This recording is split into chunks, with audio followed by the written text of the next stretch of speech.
Hey, everybody, I'm Becky Drozdz. Thank you for tuning into the Guerrilla HR podcast.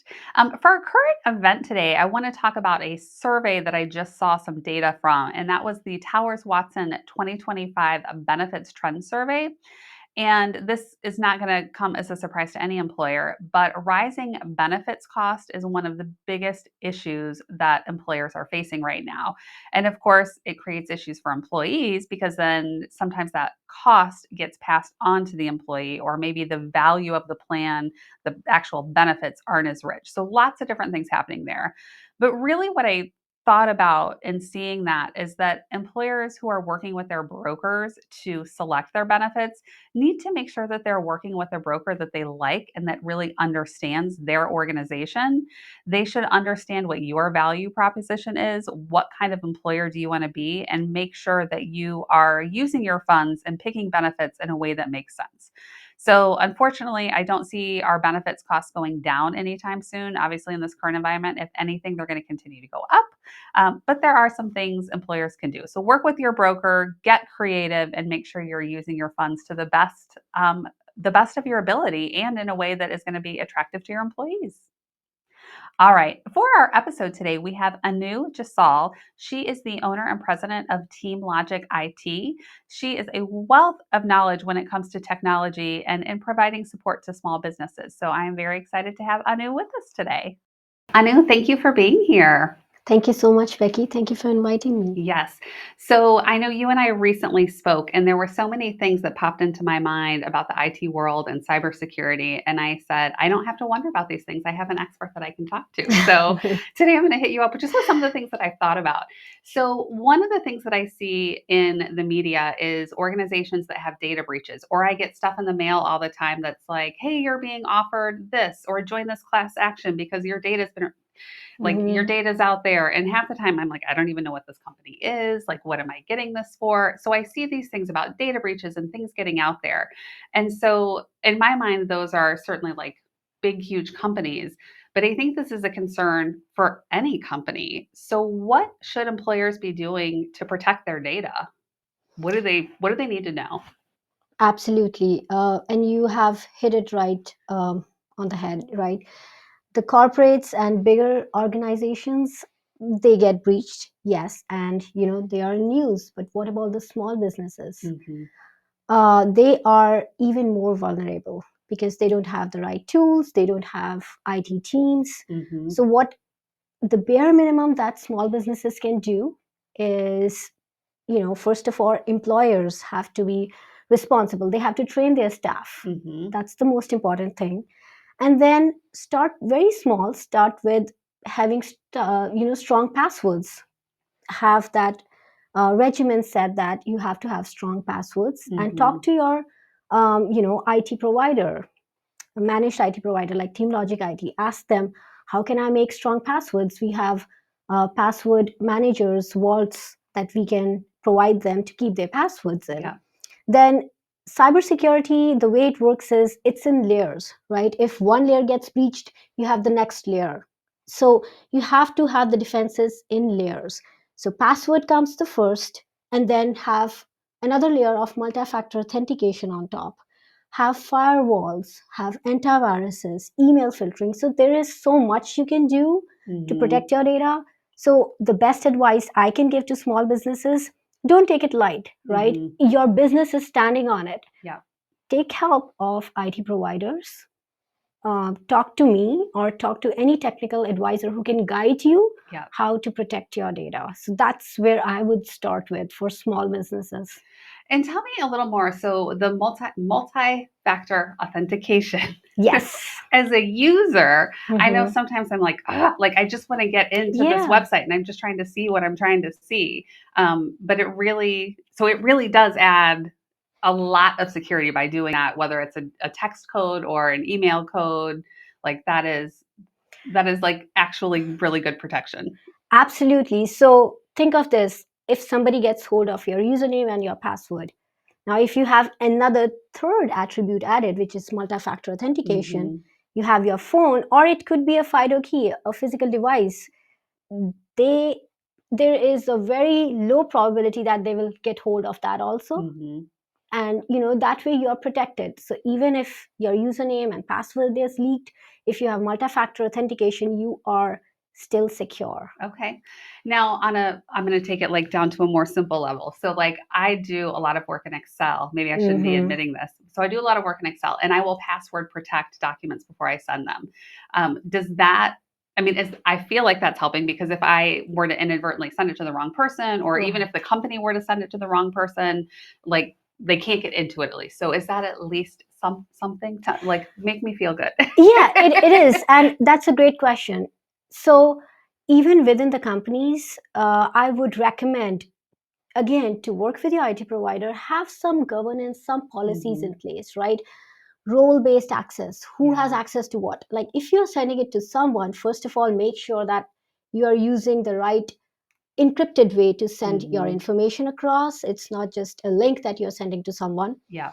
And then make sure that it's going to the right person. For example, if somebody is operating QuickBooks, you don't want to necessarily give them access to your data, right? Right. So role-based access, have that defined. Yeah. And make sure you have some sort of a file sharing process, or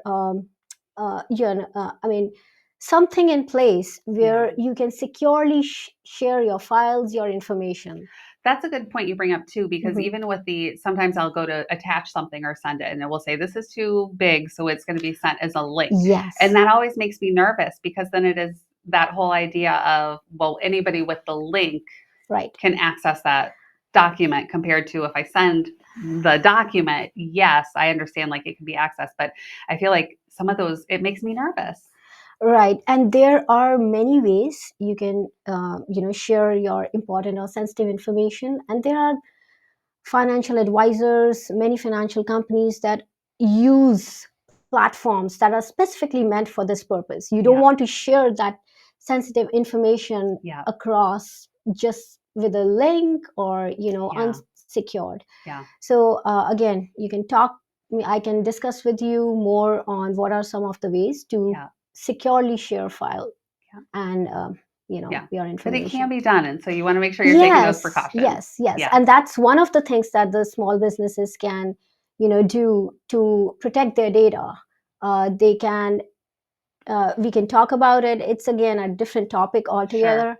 How you can securely share data across web. Okay. So one of the other things that I have seen in organizations that I've worked with, and I certainly have heard other people talk about it, is companies will send basically a phishing email that they've created as a way to test their employees. So this really, there are multi parts to this question. So is that an effective way to train and test people? But then the other reason that I want to talk more about that is, why are they doing it? So how do these breaches happen? Is it like the inadvertent, I accidentally sent something out, or is it somebody trying to get in, or somebody clicking on something that's sent? Like, talk to me more about like phishing emails and phishing texts and Absolutely. And you bring in such a great point. I can't tell you, like every single day, there's some client who is telling me, oh, we got a phishing email or somebody's asking me. But the good thing is my clients are very well protected, and we are always there to, secure them and help them. But it is so common. And coming back to your question on whether the employers doing these tests on their sending simulated phishing emails, I think it's like developing your muscle memory. Right, the more you do it, the more you get aware of, right? If you unintentionally clicked on the link impulsively, you're thinking about something, and then you get dinged back, hey, you clicked on this link, this was a phishing test. You will now, next time when you're about to click that, you'll think twice. Think about it. Right, so it's like training your mind. So it's a very good practice to help employees identify, be aware, be vigilant, right? You're doing so many things during the day, and inadvertently clicking on a link that can jeopardize the company's reputation and bring it to loss, that's not acceptable. So it's a very good idea. I think the employers should keep doing it. And data breaches, they are all over the place, and phishing can happen in, there are so many things that happen, right? With phishing, people can, you click on a link, they can take away your sensitive information, your date of birth, they can ask you several type of questions and get your private information. Mhm. And then there are other things that are happening that I hear so often about: impersonation, right? People get emails from other people pretending to be, Yeah. someone from the company. Yeah. I see a And lot that, of those that are like, the CEO needs you to go to yes, buy gift cards for this event, yes, or yeah. exactly. And then, what do you just send the information? No, you cross verify. Yeah. Hey, did you really send this? I Yeah. don't think so. So there are suspicious things that happen, you can look for in those Yeah. emails, and it's usually very urgent.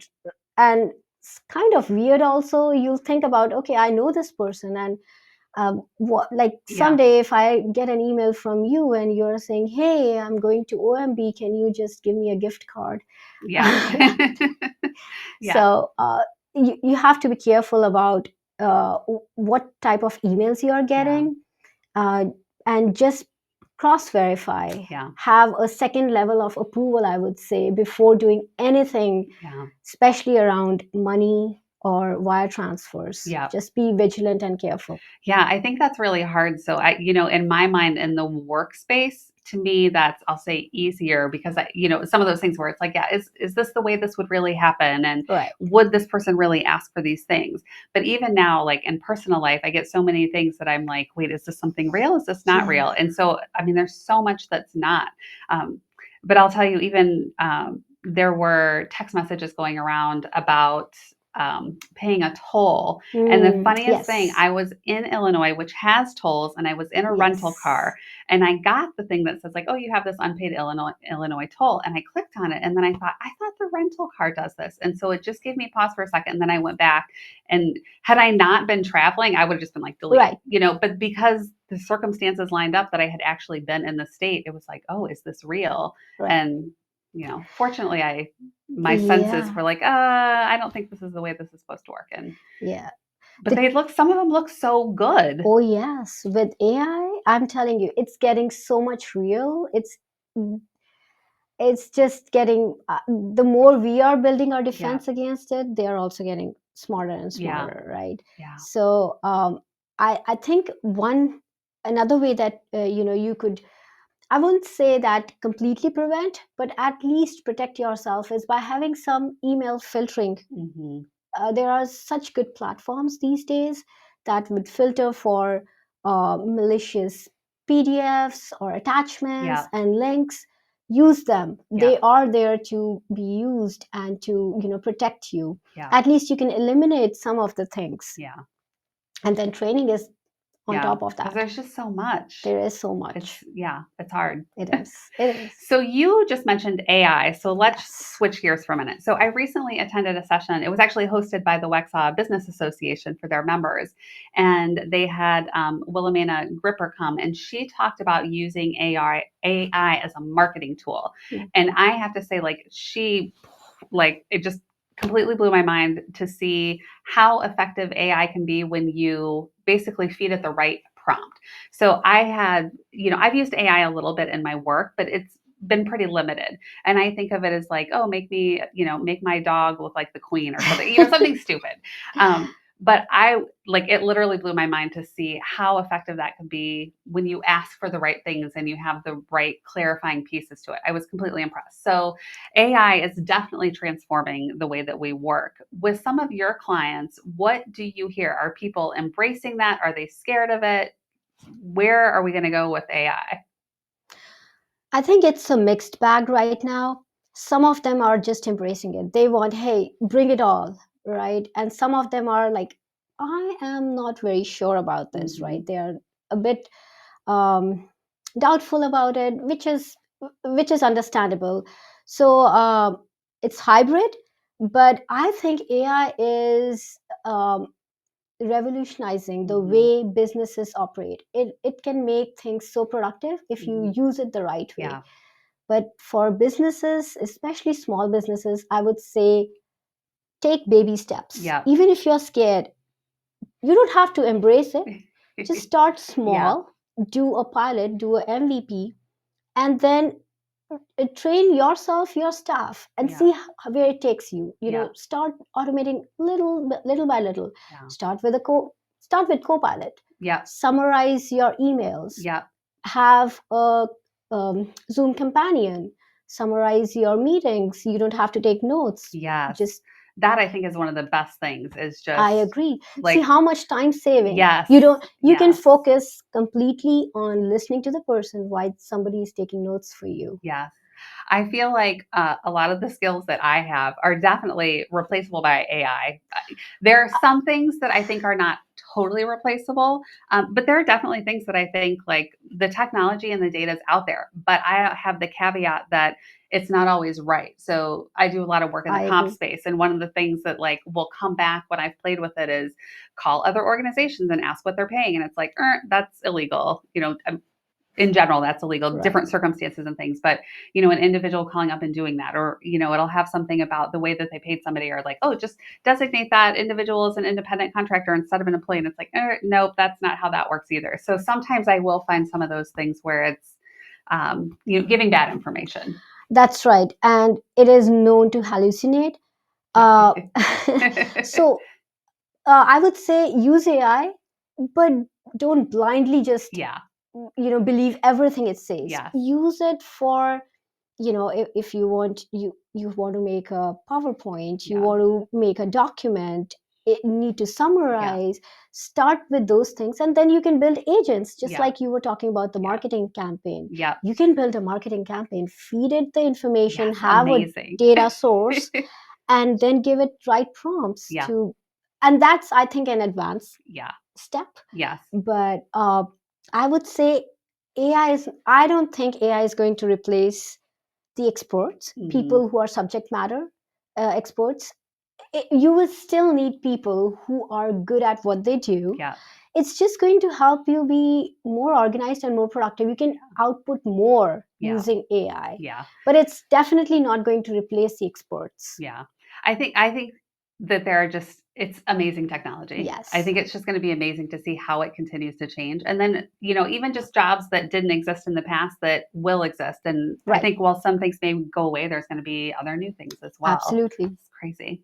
Uh, So my last question for you is when I've been in the HR space and recruiting and things like that, and you're looking for people with different technical skills, I feel like even with AI, right? Like things are constantly changing. So, what do employers do in that talent development space to make sure that their employees, whether they're the technical person or just any regular employee, how do they stay on top of these things? Or even like AI, how do people get the knowledge they need to be able to successfully use whatever the new tools are? a great question. And I'm a believer of, continuous learning. That's how you can stay on top of things. Continuously learn, Yeah. incentivize your employees to give certifications, Hmm. learn. You should have dedicated time during the day or during the week to just study and learn Yeah. about AI, learn about different tools, Yeah. uh, set up environments and set up a culture where you can, your experiments are actually they are looked good on Yes. to, They're a right? learning They are experience. It's learning not about experiences. perfection. Exactly. Set up labs, Yeah. have sandboxes where you can Yeah. experiment. Yeah. And I think the best way is not to just keep doing the daily mundane tasks, Yeah. but keep yourself up to date. Yeah. That's the best way to learn. And I myself, trying to stay ahead in the game, it's just rapidly evolving. Yeah. So we Yeah. have to catch up. And the best way to learn is to do things right, Yeah. and to teach others while Yeah. doing it. Yeah. I think that's important. I think in general, I totally am supportive of learning cultures where, just like you said, people need to be able to learn things as a true Yes. learning opportunity and not just about perfection, Right. so that you can improve along the way. But I also like what you suggested, just in dedicating time instead of being like, oh, well, now there's something I need to go out and figure out. Dedicate some time each Yeah. week to exploring and learning. So I think that's Right. a great tip. Yeah. And I always say, right, people say, I don't have time. I don't have time. Okay. Do you have 10 minutes? Maybe Yeah. do 10 minutes. See where you go if you put in 10 minutes Yeah. every day into learning something Yeah. new. Yeah. Love it. Love it. I'm trying to learn new things all the time. Yeah. So That's I what it know is with about. TeamLogic IT, Hmm. obviously you have a ton of knowledge. Tell us just what are some of the other services that you offer, and then also let us know how can people find you if they want to reach out to you. Absolutely, would love to. So it's a broad range, right? I told you before. So we can do anywhere from, if a small business is just setting up, we can help them do the networking, network designs, heat maps, where should we put what, access points, Hmm. printers, everything, to procuring hardware for them, setting them up, and as advanced as we can do AI projects for Yeah. them, automate things for them so that they are more productive. We help them with cybersecurity. We help them with daily, troubleshooting things. Things are not working. They can pick up the phone, call us. I almost called you yesterday because my two monitors are not talking to my laptop. And so it There you was a go. situation where I was like, I really wish I Yes. had an expert right now. So that's where we come in. We are outsourced IT team for small to medium businesses. So think of corporations. They have an IT department. Yeah. If something is not working, your laptop is not working, or anything, you just pick up the phone, call them. Yeah. That's what we are for small Love it. businesses. So you call us and we fix your issues. Love it. Yeah. Yeah, and the way to find me is pretty straightforward. Call me on my phone. It's 839-999-8548, or you can send me an email at ajassal@teamlogicit.com. Awesome. Thank you so much for coming and sharing your knowledge about IT and technology and security and AI and all these different things. And I loved our conversation. Thank you so I loved much. it too. Thank you so much for calling me here. All right, we are getting to the end of our episode and we are going to close with, oh my God, Becky, look at that comment. So I recently spoke at a conference and I posted a video about the conference, or it wasn't even a video. I posted a picture about the conference because I was going to be speaking and I was excited about it. And one of the people who commented on the picture said, we hate HR. That was their comment. We hate HR. And I was thinking, at first, I'm not going to lie, I was like, HR probably hates you too. But the reality is, a lot of people hate HR. HR has a bad reputation. Some people think of HR as being just like the police. They're only out there if somebody's doing something wrong, or they think about HR just getting in the way from things that people want to do. I have the perspective that HR is there to manage risk because employees are your greatest asset, but they're also your greatest risk. And so HR is really just there to help create some boundaries and guidelines. But what I heard actually at the conference, not only from this post, but I did hear from some people in the room who were like, oh, HR, they just stopped me from doing what I want to do. And then I also had some people that said, we have really great HR people. They help keep us out of trouble. And so I think that there's a disconnect. And it's just that HR people are there trying to manage risk where employees are concerned, but that sometimes those frontline supervisors and managers don't understand it. And maybe HR isn't giving them the why. Like, you want to just fire this person, even though they don't have any bad performance reviews, they've never been written up, they got a promotion last year, and there's no documentation. So HR will say, no, you can't just fire this person because we don't have any evidence that they've been doing something wrong. And I think those managers, they just don't always quite understand. So don't hate HR. HR is actually there to help you. I know people will disagree with that, but HR is there to help make successful organizations with successful employees. So let's love on HR. I love HR. All right, everybody. Thank you for watching. I hope you have a great day. And if you like this podcast, please like and subscribe. Thank you. That's it for this episode of the Guerrilla HR podcast. We hope you found some unconventional wisdom and actionable advice to help you in your own HR journey. Remember, we're all working together to build better workplaces. Want to join in the conversation? Send us your questions, stories, and maybe even your own guerrilla tactics to podcast@guerrilla-hr.com. And if you enjoyed the show, please like, subscribe, and share with your network. Until next time.